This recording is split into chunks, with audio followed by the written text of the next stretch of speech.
Khamzat Chimaev risque d'être l'un des pires champions de l'histoire de l'UFC. Et ça me fait de la peine de dire ça, parce que Khamzat, depuis le début de son évolution en 2020, ça a vraiment été un combattant que j'appréciais particulièrement et que, en fait, à la fin de la journée, on savait tous que Khamzat, ce n'était qu'une question de temps avant qu'il prenne la ceinture. Mais honnêtement, à l'heure actuelle, Khamzat est vraiment en train de collectionner toutes les cartes pour devenir l'un des pires champions de l'histoire de l'UFC.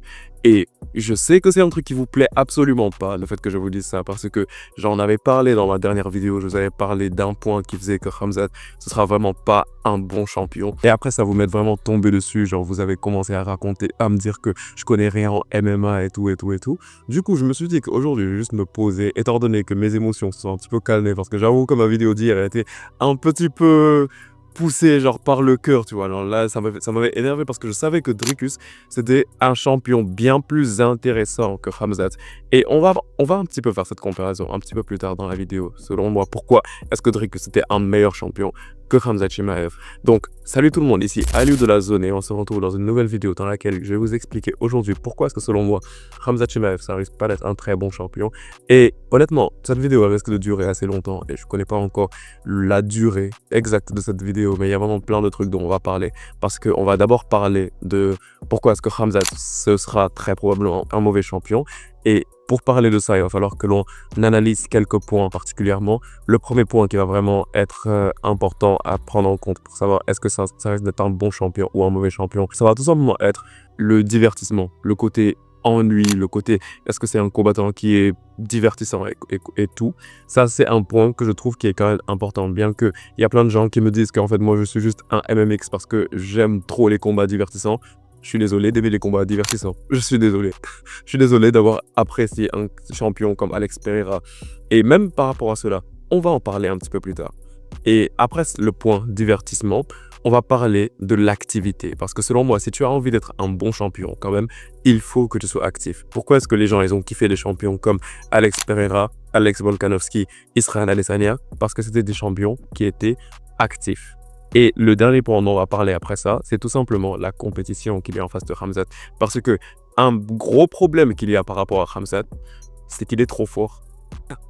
Aussi bizarre que ça puisse paraître, vraiment un gros problème qu'il y a par rapport à Khamzat, c'est juste vraiment qu'il est trop fort, que personne ne peut l'arrêter.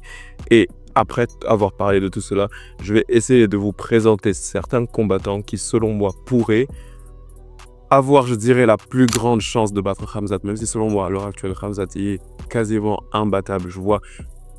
Je dirais même qu'il est plus imbattable que Ilia Topuria à l'heure actuelle, parce qu'Ilia Topuria, au pire, il y a certains combattants que je me dis que si on les mettait en face de Ilia, il y aurait peut-être moyen qu'ils faisaient des plutôt bonnes performances, mais Khamzat, c'est vraiment beaucoup plus compliqué avec lui, mais on va en parler un tout petit peu plus tard. N'oublie pas de t'abonner à la zone, liker cette vidéo, commenter, partager, tout le tralala, tu connais. On va commencer par parler du premier point, donc qui est par rapport à l'ennui.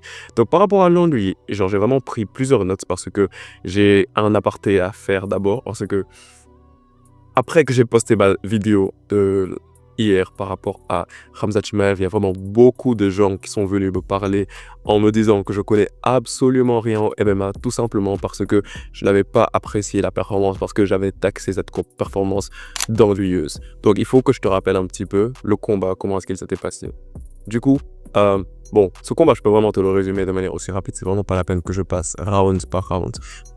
Pendant les 5 rounds, tout ce qui s'est passé, c'est juste que le combat il allait commencer debout. Dricus, parfois, il allait commencer à avoir un petit peu, mais genre je pense vraiment un petit peu de succès debout. Et en moyenne, à la 10e seconde, automatiquement, Khamzat allait envoyer un takedown et envoyer Dricus au sol. Et à partir du moment où il allait envoyer Dricus au sol, il n'allait pas essayer de le mettre dans des positions dangereuses, mais tout ce qu'il allait faire, c'est tout simplement qu'il allait le maintenir au sol en position de crucifix. Et si ce n'est pas le fait de maintenir Dricus en position de crucifix, c'est juste qu'il va le coller contre la cage et le maintenir le temps que le temps se termine. Du coup, moi, c'est la raison, vraiment, honnêtement, pour laquelle j'ai trouvé que ce combat est ennuyeux. Et dès que j'ai dit ça, tout le monde est venu me dire que ouais, non, le MMA, c'est pas le striking. Si tu kiffes juste le striking, va regarder le Glory Kickboxing. Les gars, en me disant ça, vous me dites que moi, j'ai jamais pratiqué de sport de combat ni quoi que ce soit. Mais moi, j'ai plus envie de vous dire que dans ce cas-là, en fait, si c'est ça que vous considérez comme de la lutte divertissante, je pense que c'est plus vous qui devrez pratiquer de la lutte dans ce cas. Parce que si tu pratiques la lutte, tu sais très bien, genre, que les trucs qui sont vraiment que tu cherches à faire pratiquement dans la lutte, bah c'est absolument pas ça. Quand c'est du MMA axé sur la lutte majoritairement, ton objectif, ça va vraiment pas être de juste coller un gars contre la cage. Parce que moi, ce qui m'étonne, c'est que lorsque tu vas regarder un combat entre José Aldo qui se bat contre Mario Bautista et que tu vois Mario Bautista qui quasiment fait presque la même chose que ce que Khamzat était en train de faire. Et honnêtement, je dirais même que Khamzat, ce qu'il a fait, c'est pire que ce que Mario Bautista a fait. Parce que Mario Bautista, qu'est-ce qu'il a fait pendant tout le combat? Il a striké, je dois bien préciser, parce que c'est un truc qu'on a tendance à oublier.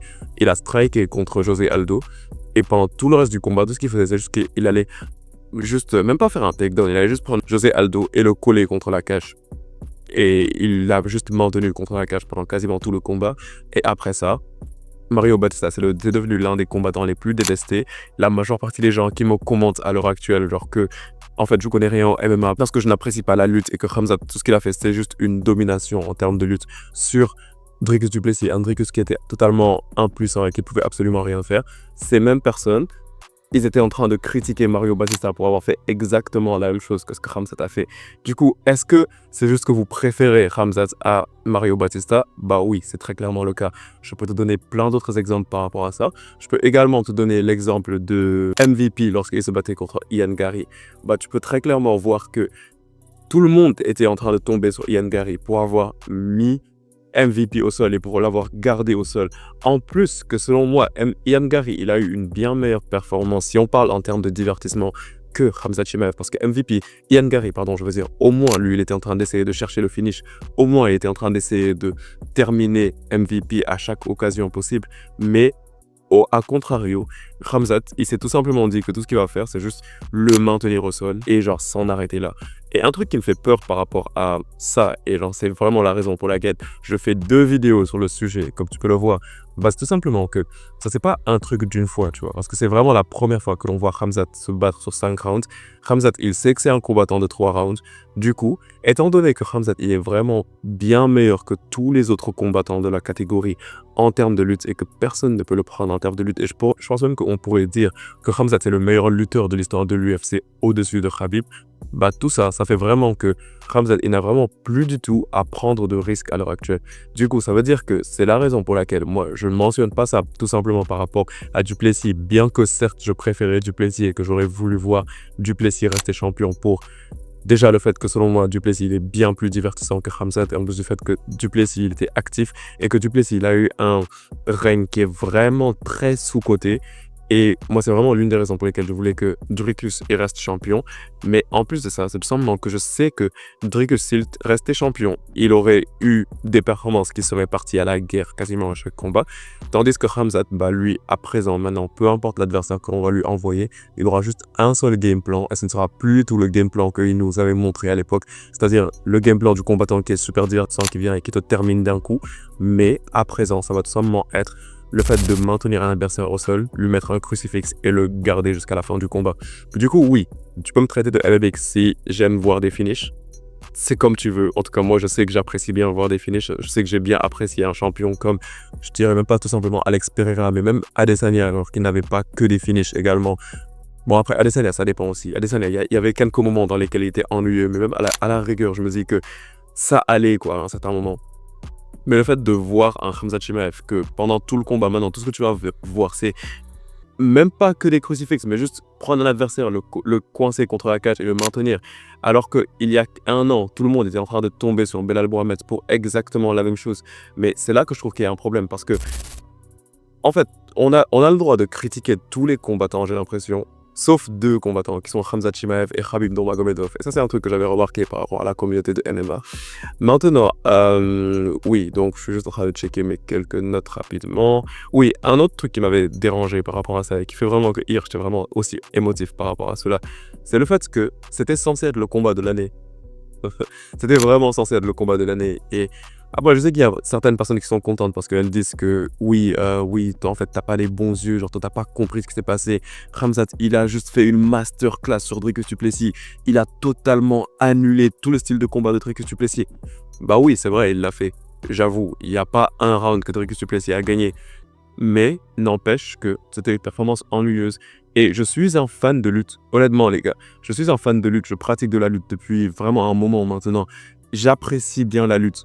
Mais tu peux apprécier la lutte et vouloir voir de l'activité en fait.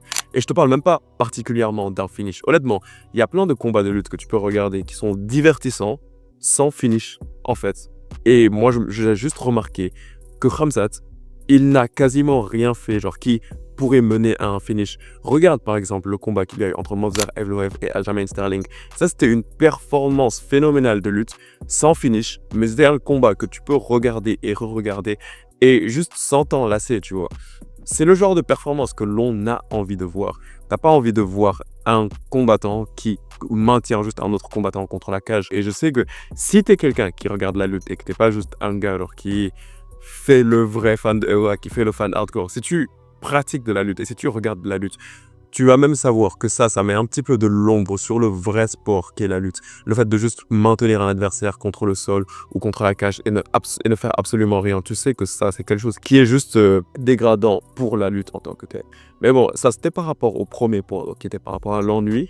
Et un autre point dont je pense que l'on devrait parler, ce sera par rapport à l'activité. Khamzat Chimaev, je pense que l'on est un petit peu tous au courant que c'est un combattant qui est très inactif.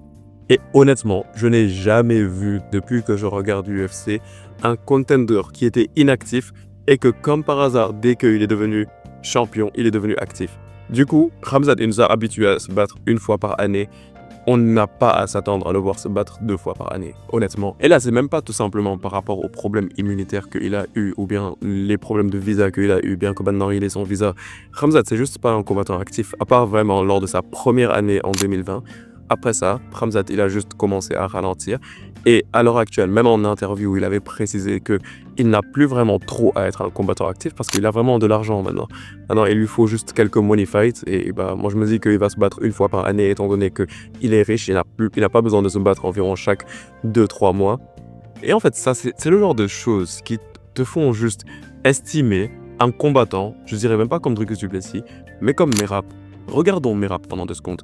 Tu vois, Merab, en fait, c'est le champion que Khamzat Chimaev devrait être, mais que malheureusement, il ne risque pas d'être. Parce que le champion que Khamzat risque d'être, ce sera un Belal en beaucoup moins actif. Donc un champion, peut-être un petit peu comme un Leon Edwards en fait. Du coup, pourquoi je t'ai dit de mettre beaucoup d'emphase sur Merab? C'est tout simplement que regarde bien. Merab, il est champion, il se bat quasiment chaque 4 mois. Chacun de ses combats, même si Merab, c'est un combattant qui est vraiment beaucoup plus axé sur la lutte. Merab, c'est un combattant qui va t'envoyer beaucoup de takedowns, mais il le fait de manière divertissante. Ça va être le genre de combattant que même s'il va t'emmener au sol, il va quand même chercher des moyens de te terminer et tout. Et c'est pour ça qu'à l'heure actuelle, selon moi, Merab, c'est un champion bien plus divertissant que le champion que Khamzat Chimaev risque d'être. Je dois préciser encore une fois, parce que à chaque fois que je critique Khamzat Chimaev, j'ai l'impression qu'on me tombe dessus en me disant « Ouais, tu détestes Khamzat ». Je déteste pas Khamzat.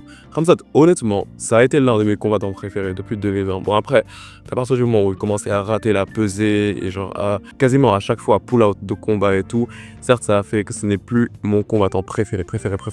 Mais j'ai encore vraiment beaucoup d'estime pour Khamzat. La performance qu'il avait eue contre Robert Whittaker, ça m'avait totalement choqué. Mais en fait, c'est juste ce genre de performance que je me dis qu'à chaque fois que tu vois un combattant performer de la sorte, ça peut quand même être intéressant de directement le dire, quoi, de l'afficher pour ça. Du coup, par rapport à l'activité, je pense que c'est clair pour tout le monde que Khamzat, ça va pas être un combattant actif. Ça va pas être un champion actif. Pas comme Dricus du Plessis l'aurait été, encore une fois. Et ça, c'est un truc qui me dérange. Et c'est un truc qui m'avait dérangé encore hier. C'est pour ça que j'étais vraiment... Genre, c'est pour ça que ça m'avait pris, tu vois. Parce que Dricus du Plessis, c'est un combattant que, depuis qu'il est devenu champion, automatiquement, il voulait les combats les plus dangereux. Je sais que Khamzat, il va pas avoir peur d'aller affronter les combattants les plus dangereux. Ça, c'est un truc en mode, on le sait. Khamzat, c'est lui qui fait peur aux gens. Khamzat n'a peur de personne. Ça, c'est un fait, ok? Mais, moi, je parle par rapport à l'activité. Khamzat, il va se battre peut-être une fois par année. Puis, on l'entend plus, la catégorie ralentit et tout. Puis il revient l'année prochaine, UFC Abu Dhabi, il se bat encore.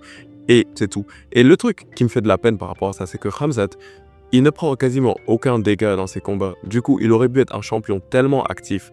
Mais c'est juste qu'il en a pas envie, en fait. Donc, à part s'il me prouve que j'ai tort et qu'il décide de se battre à l'UFC Abu Dhabi, je pense que c'est totalement impossible. Et maintenant, on va passer à un autre point qui est par rapport à la compétitivité. Khamzat est juste trop fort. Ça, c'est un gros problème, honnêtement. Ça, c'est un gros problème parce que qui peut le battre? Je vais parler de ça un petit peu plus tard. Mais ça, c'est vraiment un très, très gros problème parce que Khamzat, ça va être un champion qui va faire absolument tout ce qu'il veut. Ça veut dire alors, que ça va être le genre de champion qu'il va faire en sorte d'avoir des combats plutôt ennuyeux et personne ne pourra absolument rien y faire. C'est ça le problème. Personne ne pourra lui prendre la ceinture. C'est un combattant qui va délibérément être ennuyeux, qui ne va se battre quasiment qu'une fois par année, qui va vraiment ralentir la division. Mais le problème, c'est étant donné qu'il est trop fort, personne ne pourra l'arrêter. Et tu sais, ça c'est un problème que l'UFC a déjà eu, je pense, en 2021, lorsque Adesanya était champion des middleweight. Parce que Adesanya, il était champion et il était tellement ennuyeux à l'époque parce que tout ce qu'il faisait, c'était juste envoyer des leg kicks, contrôler la distance et juste attendre que le combat se termine. Et à chaque fois qu'il faisait comme ça, il gagnait le combat. C'est comme ça qu'il a réussi à battre Yoel Romero. C'est comme ça qu'il a réussi à battre Jared Cannonier. C'est comme ça qu'il a réussi à battre Robert Whittaker dans le rematch. Et le truc, c'est que personne n'arrivait à le battre. Personne n'arrivait à élucider ce style de combat. Mais au moins, Adesanya, déjà, il était actif. À la rigueur, au moins, il était actif. Mais tellement que les gens n'arrivaient pas à trouver une parade à ça. Et les gens, ils en avaient marre d'avoir un champion qui était ennuyeux. Donc l'UFC a dû partir chercher à l'extérieur de l'UFC pour ramener un Alex Pereira qui a déjà battu Adesanya pour qu'il le batte. Et là, on est tombé sur un nouveau champion qui, lui, était divertissant, actif et ouais, qui était grave chaud et tout. Et là, l'UFC était contente parce qu'ils avaient vraiment trouvé un champion qui est divertissant et tout. Mais là, le problème par rapport à Khamzat, c'est qu'en plus du fait qu'il va être ennuyeux et qu'il va se battre quasiment jamais, mais personne ne pourra lui prendre la ceinture. Khamzat, honnêtement, l'un des seuls scénarios que je vois par rapport à lui, c'est juste qu'il l'a enfilé, c'est qu'il dépose la ceinture et qu'il parte quand il en a plus envie, quoi. Parce que je vois quasiment personne le battre. Et donc maintenant, ça va nous emmener à la dernière partie de la vidéo, qui est qui peut battre Khamzat Chimaev?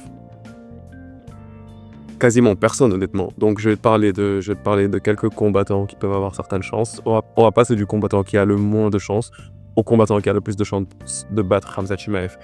Sean Strickland. Je vois vraiment pas ce qu'il pourrait faire contre Khamzat.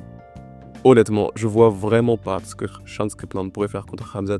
Je vois qu'ils call out très souvent Khamzat parce qu'ils ont des petits problèmes personnels, eux deux. Mais Sean Strickland, il n'y a absolument rien qu'il peut faire contre Khamzat. Sean Strickland, il est connu pour être le meilleur boxeur défensif de l'UFC. C'est un fait, certes. Mais Khamzat, il n'est pas là pour boxer avec toi. Il va juste t'amener au sol, crucifix, tu ne peux absolument rien y faire. Surtout lorsque tu prends en compte le fait que Sean Strickland, c'est un combattant qui s'est fait amener au sol à de nombreuses reprises par Dricus du Plessis. Strickland, il a juste vraiment beaucoup de lacunes au niveau du sol. Il ne pourrait absolument rien faire contre Khamzat Chimaev. Ce serait une tuerie ce qui se passerait dans ce combat. Et ça m'étonnerait même pas de voir Strickland se faire terminer par Khamzat Chimaev parce que Chimaev, il pourrait savoir que même après 3 rounds, Strickland ne serait pas une si grosse menace debout, étant donné que Strickland, majoritairement, tout ce qu'il fait, c'est juste reculer et mettre des jabs. Du coup, Chimaev, il pourrait faire ce qu'il veut, en gros, de Sean Strickland. Ensuite, on a bien évidemment Israel Adesanya. Même chose en vrai. Adesanya, c'est plus un attaquant offensif, je veux dire un striker offensif.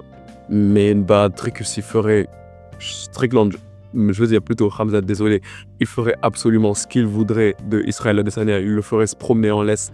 Ce serait un combat plutôt facile pour lui, honnêtement, parce que je sais que Adesanya, il a une plutôt bonne défense de takedown, mais je pense que le combattant dans la catégorie des middleweight qui était connu pour être le meilleur en défense de takedown, c'était Robert Whittaker. On a vu ce qui s'est passé entre Whittaker et Khamzat. Du coup, ouais, pour Adesanya, ce serait un combat plutôt facile. Donc Khamzat Chimaev, il ferait absolument ce qu'il voudrait de lui. Il allait l'emmener au sol, crucifix, et c'est parti pour 5 rounds.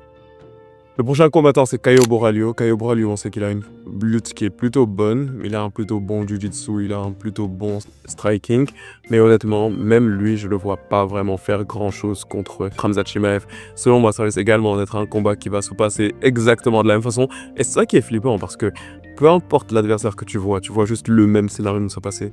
Surtout, un problème qui a longtemps duré dans la catégorie des middleweight, c'est que les middleweight, ça a souvent été des strikers.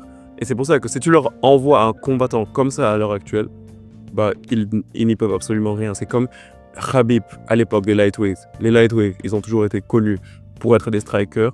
Barboza, Deji, Poirier, Conor, ça a toujours été des strikers. Maintenant, tu leur envoies au hasard comme ça un Khabib, tu sais qu'ils ne peuvent rien y faire. Et donc ça, je vais être exactement la même chose chez les middleweight. Bonical, ça pourrait très t'étonner que Bonical, je dise qu'il ait plus de chances que Sean Strickland, Israel Adesanya et Caio Borralho. Mais c'est juste vraiment parce que c'est un combattant qui n'est essentiellement que basé sur la lutte. Après, honnêtement, l'expérience nous a montré que la lutte américaine ne vaut rien devant la lutte du Caucase. Donc, selon moi, honnêtement, ça risque d'être un combat qui sera un tout petit peu, mais vraiment un chouïa plus compétitif que les combats précédents. Mais, encore une fois, Khamzat, il pourra faire absolument ce qu'il veut de Bonican. Et pour ce combat particulièrement, je verrai plus un finish par contre. Après ça, on a Rainier de Rieder, c'est qui est un combat qui est plutôt intéressant par contre, parce que ça c'est peut-être pas le premier combat auquel les gens pensent, mais je pense que c'est un des meilleurs grappleurs quand même dans cette division. Du coup, il pourrait peut-être s'en sortir un petit peu. En tout cas, dans la division, honnêtement, c'est celui qui a le plus de chance, mais selon moi également, il risque de se passer exactement la même chose. On va l'immobiliser au sol, c'est très probablement ce qui va se passer, parce que un truc qui est vraiment important à prendre en compte et que l'on ne devrait pas oublier, c'est tout simplement le fait que Dricus du Plessis était également un très bon grappleur. Dricus du Plessis était également un très bon lutteur et il n'a absolument eu aucune réponse pour le game plan que lui a proposé Khamzat Chimaev. Et c'est vraiment la raison pour laquelle je viens de me rappeler tout de suite que Dricus, je ne l'avais pas mis dans cette liste parce que je pense que c'est pas l'appel que je précise Dricus pour un rematch parce que honnêtement, il se passerait exactement la même chose. Ça se voyait que les coachs de Dricus, ils ne savaient même pas quel conseil lui donner parce que si tu l'as pas, tu l'as pas, quoi. En mode, si t'as pas cet entraînement de lutte que tu as fait depuis que tu as 1 an, en mode, c'est pas quelque chose que tu peux acquérir d'un coup comme ça, quoi. Et après, également, il y a Nassourdine Imavov qui a un plutôt bon grappling et un bon striking. Mais honnêtement, je verrais exactement le même scénario. Honnêtement. Et c'est la raison pour laquelle Khamzat, c'est vraiment flippant parce que personne ne peut lui prendre cette ceinture. Du coup, cette ceinture, elle va... La catégorie middleweight risque juste de devenir ennuyeuse, en gros. Le combat pour la ceinture ne sera plus jamais compétitif. Ce sera juste peut-être les combats entre contenders qui pourraient être intéressants. Peut-être comme un Dricus du Plessis contre un Rainier de Rieder. Là, tu vas voir des pianos qui vont tomber de partout. Là, tu vas voir des bagarres en fumée et tout. Là, ça pourrait être des combats plutôt intéressants. Mais chaque combat pour le titre, tu peux t'attendre à une même performance. Donc, ça veut dire une performance de Belal en 2020. Donc en gros, c'est ça qui risque de se passer. Maintenant, c'est la raison pour laquelle j'ai l'impression que les seuls 2 combattants qui pourraient causer certaines difficultés à Khamzat Chimaev ne sont même pas dans la catégorie des middleweight. Le premier combattant, ce serait... Et ça, c'est un combat qu'honnêtement, je pense pas qu'il va se passer parce qu'il faut vraiment qu'il y ait plusieurs circonstances déjà d'abord. Mais ce serait Islam Makhachev. Islam Makhachev, il est dans la catégorie des welterweight.